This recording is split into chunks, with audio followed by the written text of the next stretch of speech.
Bienvenue sur NetArmix Tutoriel. Donc vous pouvez retrouver nos tutoriels sur Facebook, vous pouvez nous mettre en ami, mettre un plus j'aime, vous pouvez nous faire partager à vos amis si vous aimez le travail que l'on fait. Idem sur Twitter, donc vous pouvez tweeter, vous abonner, n'hésitez pas. Vous pouvez nous retrouver aussi sur tuto.netarmix.com, donc la centralisation de tous les tutoriels, donc ils sont pas tous sur YouTube.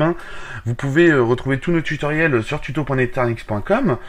Si une vidéo vous plaît pas, n'hésitez pas à lâcher vos commentaires, mettez un j'aime pas, dites pourquoi vous n'aimez pas, si c'est la vidéo en elle-même, le logiciel qui vous plaît pas. Et si vous aimez, n'hésitez pas à lâcher un commentaire, mettez un petit plus j'aime, ça fait toujours plaisir de voir que on a pu vous aider lors des tutoriels. Donc aujourd'hui, on va installer un keylogger, donc qui s'appelle, alors j'ai retapé Google moi, il s'appelle Spherix, donc voilà, Free Keylogger, donc c'est pour faire la comparaison de tous les keyloggers qu'on peut trouver. Il y aura un troisième tutoriel sur un troisième keylogger, excusez-moi, sur la chaîne YouTube, donc vous pourrez voir la différence entre les keyloggers, voir si c'est plus ergonomique ou moins ergonomique, et ainsi de suite. Donc on clique sur télécharger comme d'habitude, sur OK pour voir la publicité, sur annuler si on ne veut pas la voir, et de là donc on attend que Spherix se télécharge. Excusez-moi. Donc pour retrouver notre logiciel, il suffit d'aller ici, donc dans le gros rond de votre ordinateur, dans le nom de votre ordinateur, et dans le dossier téléchargement pour retrouver donc notre logiciel. Donc dessus vous faites double clic gauche ou clic droit ouvrir, ou si vous êtes comme moi utilisateur de Google Chrome, un simple clic gauche nous suffit pour l'ouvrir à partir d'ici. Donc de là on clique sur exécuter. Voilà, on clique sur oui.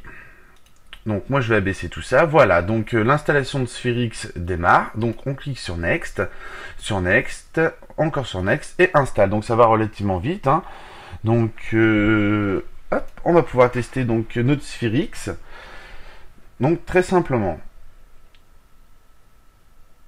Donc voilà, on a plusieurs choix, donc hop, on va regarder les langues, donc on a que anglais et russien, donc c'est au choix. Par contre on peut changer le skin de notre Spherix si on veut, donc on choisit un skin, de toute façon on pourra revenir après dans les skins pour notre logiciel, il n'y a pas de problème. Après on a le choix ici si on veut cacher donc Spherix, le cacher l'icône pour pas qu'on le voie, tout dépend de l'utilisation de notre keylogger. Donc voilà, on clique sur OK. Donc nous ce qu'on va faire, on va se prendre une fenêtre de navigateur, on va observer tout ça, on va se mettre chez Google, voilà, et on va mettre notre keylogger à droite.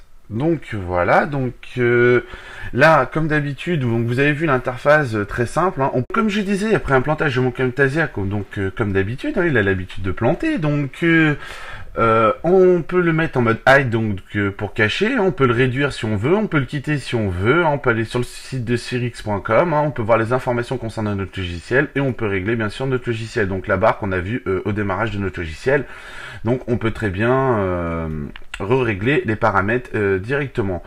Donc voilà, là on voit la page d'information de Spherix. Donc là, le but c'est de cliquer sur Play. Donc là, il est en Play. Donc s'il n'était pas en Play, vous cliquez sur Play. On aurait pu faire Stop si on veut. Donc là, il n'a rien enregistré, il prend rien. Donc là, si on tape, donc notre keylogger va se mettre en action. Donc on va aller se balader sur des sites. Hop, on va aller sur Firefox du moins. Donc voilà, on se balade et de là on met pause.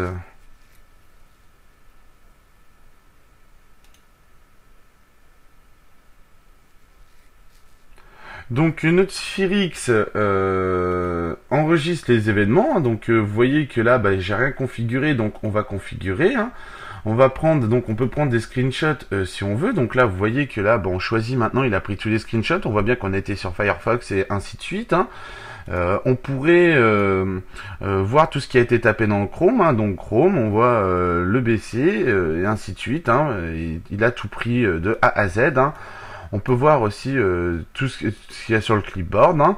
Donc l'avantage de Spherix, c'est que bon, il prend des captures d'écran relativement facilement de notre navigation, hein. Donc ça peut nous servir lors des tutoriels, ou ça peut servir lors de plein de choses, hein, suivant l'utilisation que vous voulez en faire, hein. Vous pouvez enregistrer le tout, bien sûr. Donc excusez-moi, donc lui il ne permet pas l'envoi par email, hein. Donc comme vous l'avez vu, c'était le keylogger, Revroll Keylogger, qui permettait ça, hein. Donc suivant l'utilisation que vous voulez faire, de toute façon, comparez les deux solutions, vous verrez, elles sont différentes, elles font pas la même chose, hein. Lui est plus axé sur des tutoriels, hein. Donc si on veut faire des tutoriels et qu'on veut se rappeler tous les schémas qu'on a fait pour faire des screenshots pour notre site, pour notre blog, c'est relativement simple, on a tout, on a juste à les passer après dans un éditeur de photos, retailler tout l'ensemble, et voilà quoi. Donc je pense avoir été complet sur le logiciel. Après, si vous avez d'autres infos, hein, n'hésitez pas à en rajouter, lâchez vos commentaires, hein. Mais on peut pas donc envoyer par mail, donc c'est la différence des deux, et l'autre différence, c'est que lui permet de faire des screenshots, donc des imprimés écran, hein, de nos pages. Donc voilà, j'espère que ce tutoriel vous a plu, et je vous dis à bientôt sur Nethermix Tutoriel.